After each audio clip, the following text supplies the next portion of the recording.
Welcome to the warm-up exercise for the Why Am I podcast called The Fantasy Restaurant. In here, my guests get to pick their favorite drink, appetizer, main, side, and dessert. There are no wrong answers. Abbey picked some awesome pieces, and I have no idea how some of this stuff pairs together, but nonetheless, I still want to give it a go myself. I hope you enjoy this meal with Abbey. Abbey, thank you for joining me in the Fantasy Restaurant today. Thank you for having me. Absolutely. So you are, I guess, you're like part of this chef royalty here. So I'm interested to, I'm not saying that you should have some of your partner's meals on here, but I am going to read you to filth if you don't. So I'm kind of excited. So. Yeah, what happens if I don't? Should be interesting. All right. So the Fantasy Restaurant is just that. It's a fantasy. So it is comprised of everything that you absolutely love. There doesn't have to be any rhyme or reason to it, right? So it could be things from your childhood, things from your favorite restaurant, things from your favorite novel or TV show. None of this has to make any sense except for you, to you, I should say. Okay. So I'm going to start you out with your drink. What are you going to have to drink in the Fantasy Restaurant? I always start with some kind of bubbles. Like it doesn't have to be champagne. If it is champagne, I guess it's my fantasy, so that's great. But I actually really like cava, and it has to be very cold and very bubbly. I always start with bubbles. You said cava? What is that? Yeah, another sparkling wine. Okay. So in the sparkling wine umbrella. All right. I always hear people say, Prosecco? Is that like champagne, but it doesn't come from the Champagne region of France? I mean, yeah, I'm no expert, but that comes from Italy. Oh, okay. Excellent. And cava is from Spain, I believe. All right. I just don't want it sweet. That's my thing. I like a good dry but bubbly sparkling wine. All right. Well, where are you at on waters? Do you like sparkling water? Do you like a little carbonated, little bubbles? When I dine at my fantasy restaurant, and in general, I actually like just straight water. I don't mind. I'll drink sparkling water if it's a night I'm not drinking alcohol. But I'm usually a tap water kind of girl. Me too. Just give it to me right out of the tap. Exactly.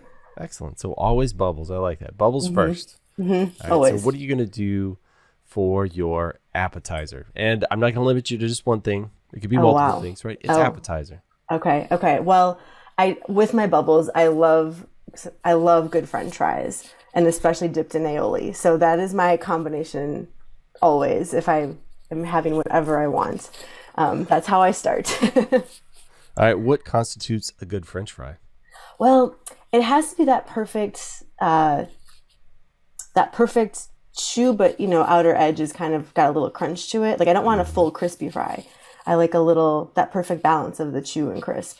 And I don't want them to be super short. I hate short French fries. I want a long one.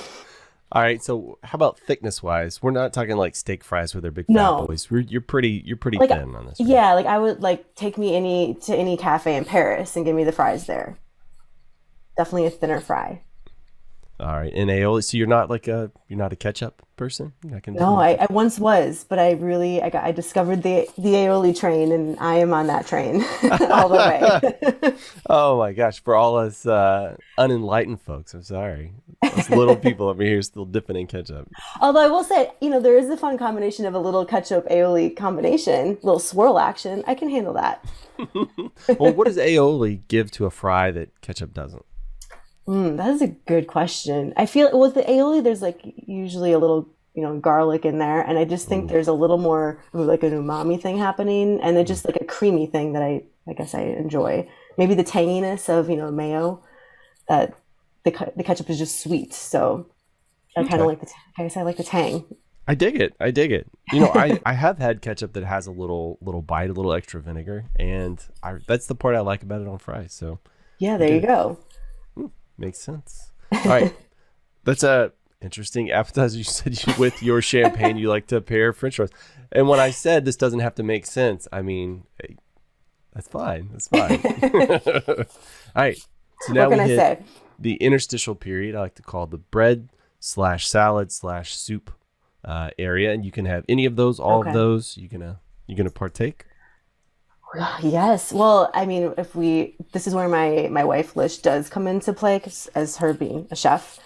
She is really good at making salads. And I know it sounds, I just feel like a lot of people still don't appreciate a good salad, and maybe I'm wrong, but she just does this. She always has interesting combinations, and I can't. There's not like one particular salad because the beauty and curse of living with Lish is that she really never makes anything twice. So it's hard to be like, oh yeah, I want that one because they're all so good. But she always will do something just interesting, or like do a warm salad, like maybe she'll roast some vegetables and it kind of becomes this warm salad with the greens. But she just made one that had endive and baby watercress and toasted sunflower seeds and this dressing. It's the dressing is key in how you coat the salad, because she coats it all together so it's not just drizzled on top. Nice. And she had some kind of sort of honey. I know there was honey in the dressing. I couldn't tell you everything that was in it because it wasn't too sweet, but there was just that little like, what is that? So, I mean, we could go with that salad, but it's any of her salads. I guess she's kind of like whatever's in the kitchen that day, that's what will get thrown together. So in my fantasy restaurant, it's a surprise salad by Lish. All right, Lish's surprise salad. I got it. I can dig it.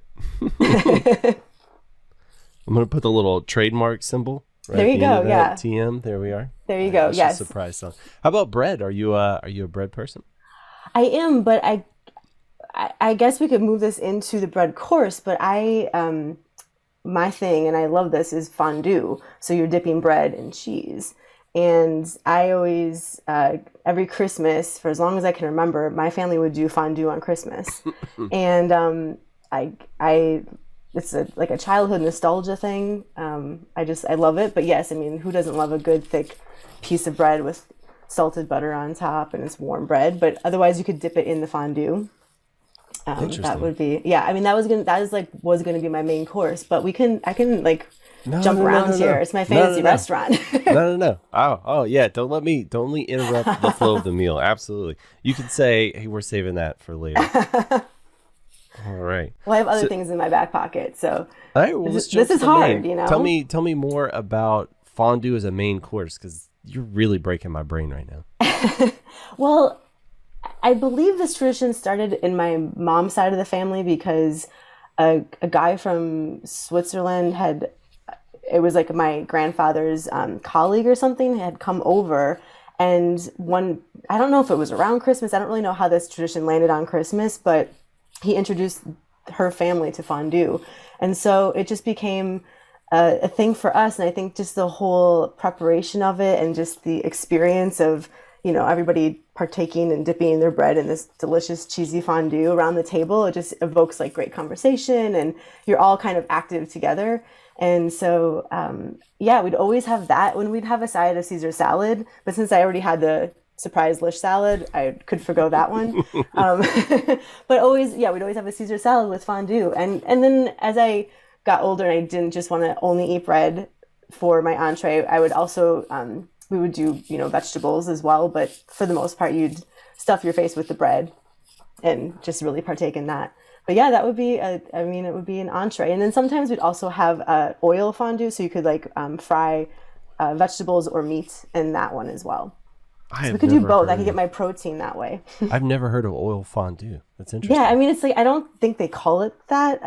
This is where we need Lish to come into the room and be like, this is what it is. But it's the same concept where you have the pot in the center of the table and it would just be oil kind of super hot and you could cook your meat or your vegetables in it. That's cool. That's cool. And so fondue, I mean, it really is, that is a lot. It's a lot of bread, right?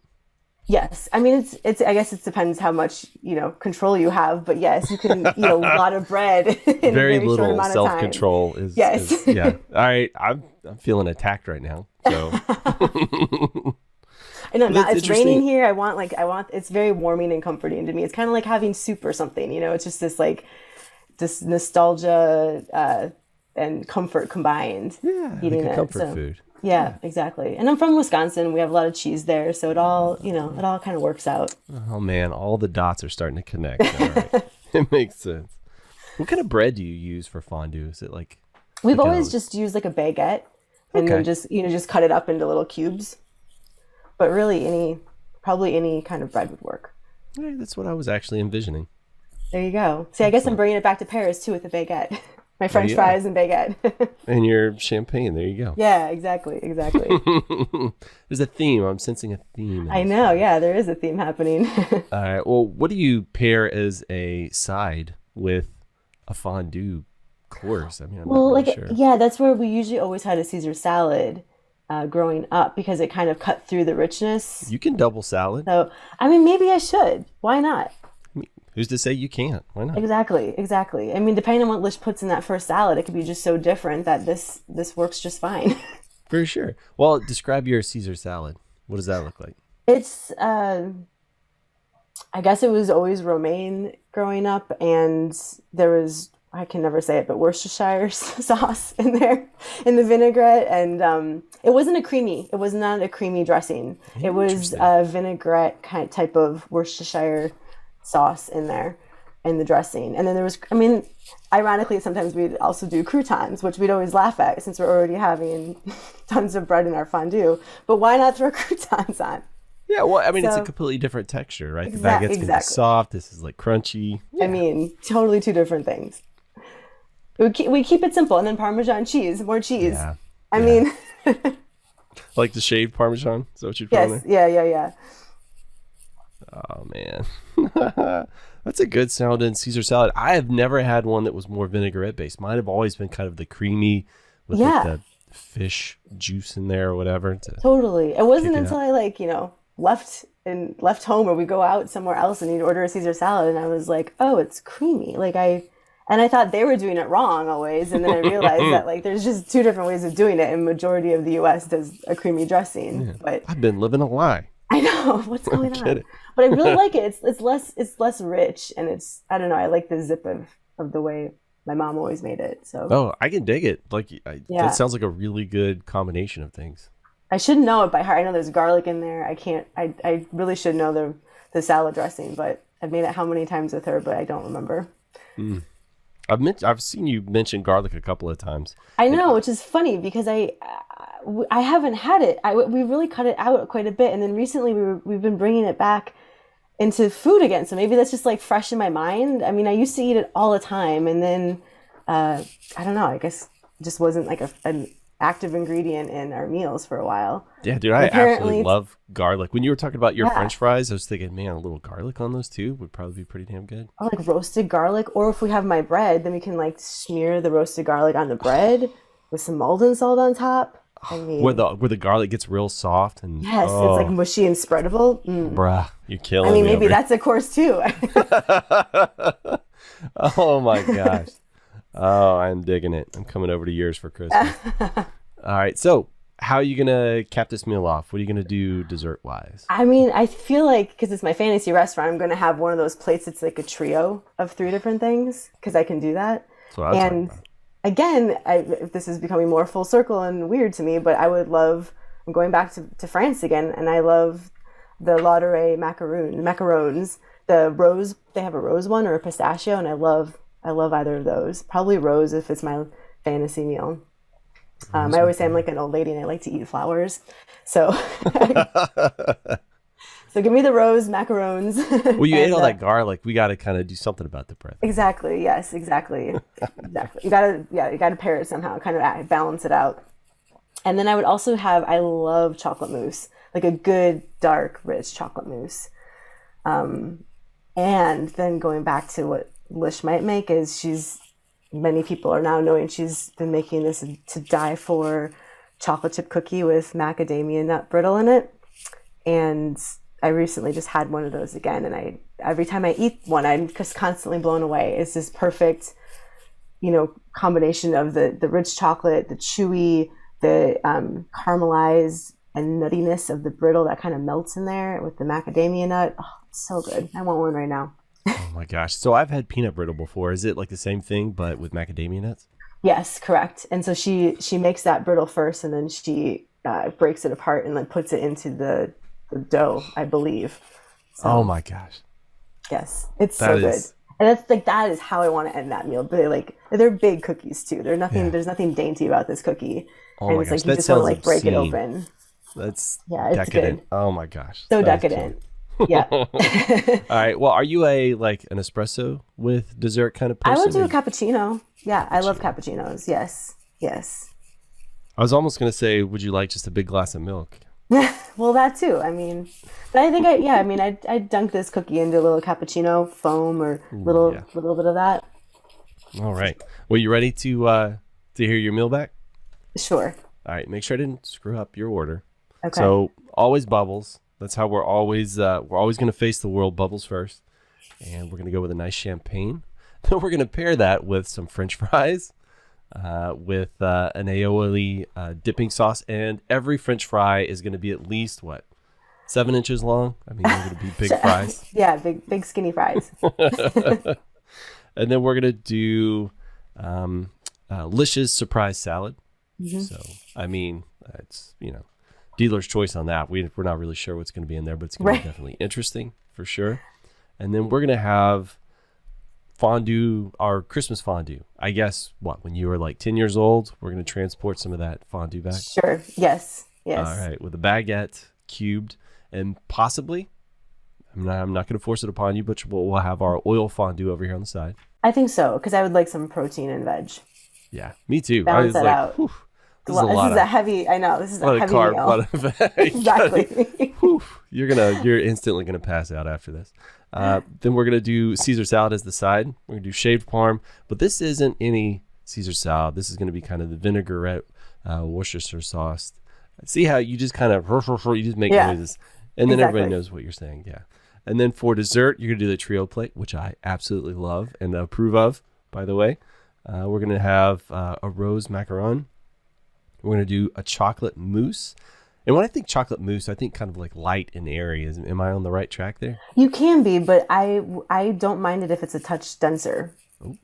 Yeah, because it's just like a little rich. I mean, if I'm having this trio, I'm probably gonna go on the lighter side because we've got a lot on this plate. But if it was only that, a little bit denser isn't a bad thing. I smell what you're cooking. I'm on board. And then we're going to do Lish's macaron brittle chocolate chip cookie, and we'll have a nice cup of cappuccino to close it out. Yes, macadamia nut brittle. I think you said Macadamia nut. Yes. All right. Are you happy with your meal? I am. I think I would finish it with a cocktail though. Oh my goodness! I mean, why not? How dare I not ask? What I kind of mean, cocktail? I love a last word, which is like chartreuse, Luxardo, gin, and lime juice, all equal parts. And very cold. Gin and lime juice. Okay. Yep, Luxardo and chartreuse. So what does Equal. that do? Is that kind of a palate cleanser? For me, yeah, it's just got this like sort of citrusy, florally gin thing happening, and I love them.